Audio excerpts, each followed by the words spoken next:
shake me, And I think I've done a good job of that thus far this season. Obviously, don't want to have, the pick there and the turnovers, and that's, got to clean that up. But in the moment, what you have to do is you have to move on, and I think I did a good job of that, and I think we as a team did a good job of that. Over to the left, Cameron Teague Robinson, The Athletic. Will, it seemed like whenever you were going to hand the ball off to Trey or Quinshon, you could get 4 or 5 yards at least every time they touched the ball.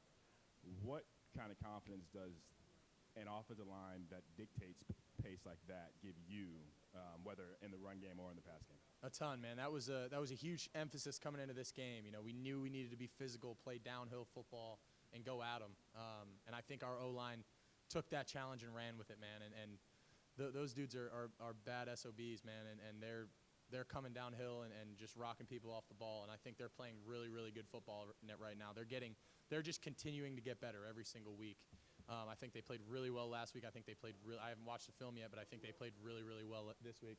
Love you. Who was that? Mech. Love you, Mech. But the overall, man, those guys are playing their butts off, and then you let Q and Trey do the rest, and we say we want to have our O-line get 2 and our backs get 2 every single play, and I think our O-line's getting us 4 and our backs can get us 60 plus. So I mean it's good, and I mean our O-line's playing at a really, really high level right now, and across the board I'm really proud of those guys. Noah Weiskopf, The Lantern. After that first half, what was the message to the team in the locker room?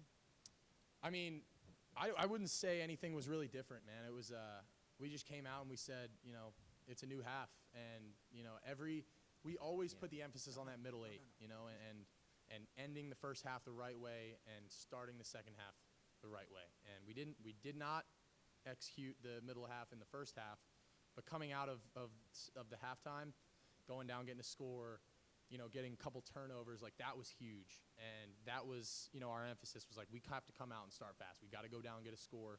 We deferred, so we get the ball first. And then we got to come out and get some stops. And I mean, the defense played an unbelievable game today. And when you got a defense that's going to shut them down like they did, I mean, it's hard not to win a lot of games. Andy Backstrom, Letterman Row. Talked about earlier this year. There's Open, and then there's Ohio State Open.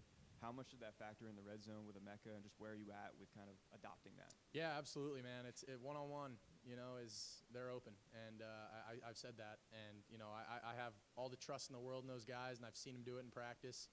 It makes my job easy when I can throw a ball to Emeka on that corner route, that last touchdown that we had. Wasn't a great throw, honestly. We'd practice that play on the hash mark, where I had a little more time to throw that, and we have it in the right middle, so it's a little more off the hash. I got to be a little quicker with it, and I left it a little inside, and Mac made a great play. And it's just like things like that, just giving guys chances. And I mean, JJ, like that one-handed catch is, it's stupid. Like it's you just let them go make plays, man, and it's fun to watch. It's easy, and it makes my job pretty nice. Over to the right, James Watkins, Cleveland.com. Well, you played in big games before, which means you've played in games before, big games before, trap games, some people say.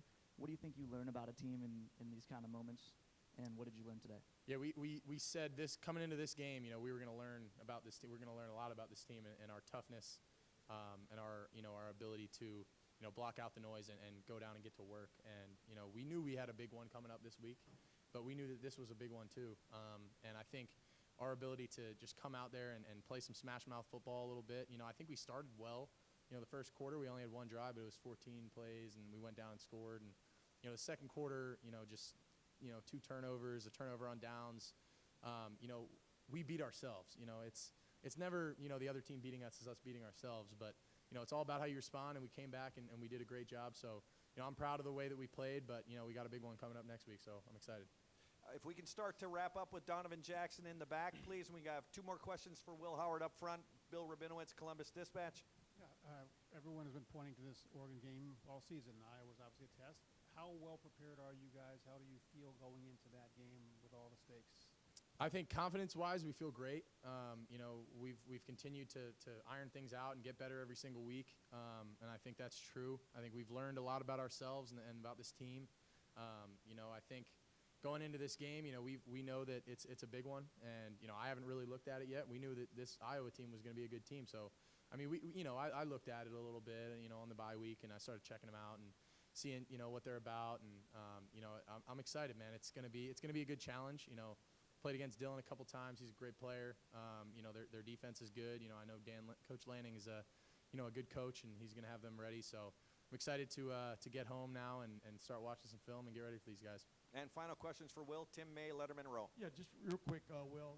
The way the first half ended for you and stuff, was there inner monologue going, "Hey, I'm better than this"? I mean, you know what I mean? Or Absolutely. did you just get straightened out, I guess, at halftime? And then number two, since I won't get another question, you and Dylan Gabriel, two guys from the Big 12 now going against each other in the Big 10 showdown. Just what does that mean to you? Yeah, man, it'll be fun. Going into halftime, I was